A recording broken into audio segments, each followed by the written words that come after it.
നമുക്കറിയുന്ന പോലെ കേരളത്തിൽ ഈ ഹൃദയാഘാത നിരക്ക് കൂടുകയാണ്. ചെറുപ്പക്കാർക്ക് പോലും ഹൃദയാഘാതം വരുന്നു, ചില ആൾക്കാർ മരിക്കുന്നു. അപ്പോൾ എന്താണ് ഇതിന് യഥാർത്ഥ കാരണം എന്നറിയില്ല. പക്ഷേ ഹാർട്ട് അറ്റാക്ക് എന്ന് പറയുന്നത് വളരെ വ്യാപകമായിട്ട് വരുന്നുണ്ട്. ഇപ്പം കേരളത്തിലെ പല ആശുപത്രികളിലും നല്ല തിരക്കുണ്ട് ഹൃദ്രോഗ വിഭാഗത്തിൽ. അപ്പോൾ അതുകൊണ്ടാണ് ഈ CPRൻ്റെ പ്രാധാന്യം എനിക്ക് മനസ്സിലായത്. നമ്മൾ ഈ കൊച്ചി VPS ലേക്ഷർ ഹോസ്പിറ്റലിലെ കാർഡിയോളജി വിഭാഗം മേധാവി ഡോക്ടർ ആനന്ദ് കുമാർ അദ്ദേഹം പറഞ്ഞത് നമ്മൾ CPR കൊടുക്കുന്നെങ്കിൽ ആദ്യത്തെ 5 മിനിറ്റിനുള്ളിൽ കൊടുക്കുന്നതാണ് ഏറ്റവും ഉത്തമം. അത് കഴിഞ്ഞാൽ പിന്നെ പറയാൻ പറ്റില്ല. അപ്പോൾ ഈ CPR നമ്മുടെ ആളുകൾക്കെല്ലാം കൊടുക്കുന്നത് നല്ലതായിരിക്കും. CPR എങ്ങനെയാണ് ചെയ്യുന്നത് അത് അറിയാനുണ്ട്. നമുക്കറിയാതൊരു ശാസ്ത്രീയമായ കാര്യമല്ലോ. അതുകൊണ്ട് 24-ൻ്റെയും ഫ്ലവേഴ്സിൻ്റെയും എല്ലാ സ്റ്റാഫിനും നമ്മൾ CPR കൊടുക്കാൻ തീരുമാനിച്ചു. അതിന് നമ്മളെ സഹായിക്കുന്നത് VPS ലേക്ഷർ ഹോസ്പിറ്റലാണ്. Consultant emergency physician doctor Vishal എബ്രഹാമിൻ്റെ നേതൃത്വമുള്ള ഒരു സംഘം ഫ്ലവേഴ്സിൽ ലാൻഡ് ചെയ്തു.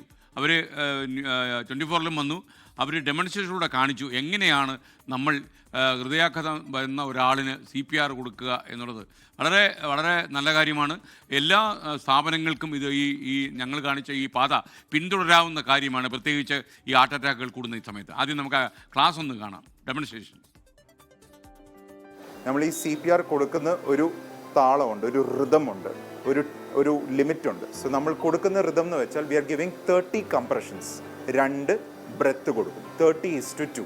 Place the dominant hand onto the center of the chest and we are going to start giving compressions. 1, 2, 3, 4, 5.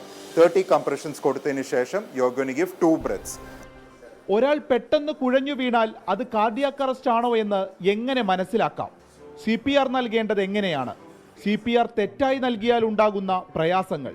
ഇനി കുട്ടികൾക്കാണ് കാർഡിയാക് അറസ്റ്റ് ഉണ്ടാവുന്നത് എങ്കിൽ CPR രീതികൾ എങ്ങനെയാണ്? ഇവയെല്ലാം വിശദീകരിക്കുന്ന ബോധവൽക്കരണ ക്ലാസ് ആയിരുന്നു VPS ലേക്ഷോർ ഹോസ്പിറ്റൽ എമർജൻസി വിഭാഗം ഫ്ലവേഴ്സ് 24 കുടുംബത്തിന് നൽകിയത്. The thing what you are going to do is you are going to place your hand on the neck. ഈ നെക്ക് നമ്മൾ സപ്പോർട്ട് ചെയ്യുന്നു. ഈ നെക്ക് സപ്പോർട്ട് മസ്റ്റ് ആണ് പിള്ളേർക്ക്. You are going to place the hand on your leg. എന്നിട്ട് കുഞ്ഞിനെ ഈ ഒരു ഇൻക്ലൈൻ 45 ഡിഗ്രി ആംഗിളിലാണ് നമ്മൾ പിടിക്കാൻ പോകുന്നത്. 2 ഫിംഗേഴ്സ് എടുക്കുക, ചെസ്റ്റിന് സെൻറ്ററിലോട്ട് വെക്കുക. 1, 2, 3, 4, 5 ചെയ്യുക. എന്നിട്ട് അതിനുശേഷം കുഞ്ഞിൻ്റെ താടിയെല്ല് പിടിക്കുക. താടിയിൽ ഇങ്ങനെ പിടിച്ചിട്ട് straight way turn the kid upside down. എന്നിട്ട് ബാക്കിലോട്ട് 1, 2, 3, 4, 5. നമുക്ക് കൂടുതൽ ഹോസ്പിറ്റലിലോട്ട് എത്തുന്നതിന് മുമ്പ് നമുക്ക് എന്തോരം കെയർ നമുക്ക് ഔട്ട് ഓഫ് ഹോസ്പിറ്റൽ സാധാരണക്കാരായ ജനങ്ങൾക്ക് കൊടുക്കാൻ പറ്റുമോ? ആ ഒരു കെയർ കിട്ടിക്കഴിയുമ്പോഴത്തേക്ക് നമ്മുടെ അടുത്തേക്ക് എത്തുമ്പോൾ നമുക്ക് ബാക്കി മാനേജ്മെൻറ്റ് ചെയ്യാൻ കുറച്ചുകൂടി ഈസിയർ ആയിരിക്കും.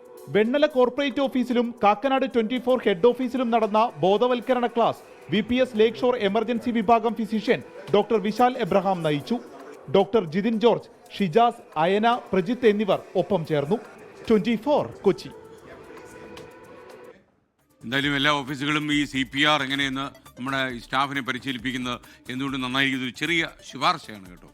ലോകത്തെവിടെയായാലും ഏത് സമയത്തും 24 വാർത്തകളും ഓഗ്മെന്റഡ് റിയാലിറ്റി പാക്കേജുകളും എക്സ്പ്ലെയിനറുകളും വിശദമായി കാണാൻ ഞങ്ങളുടെ YouTube ചാനൽ നിങ്ങൾക്ക് സബ്സ്ക്രൈബ് ചെയ്യാം.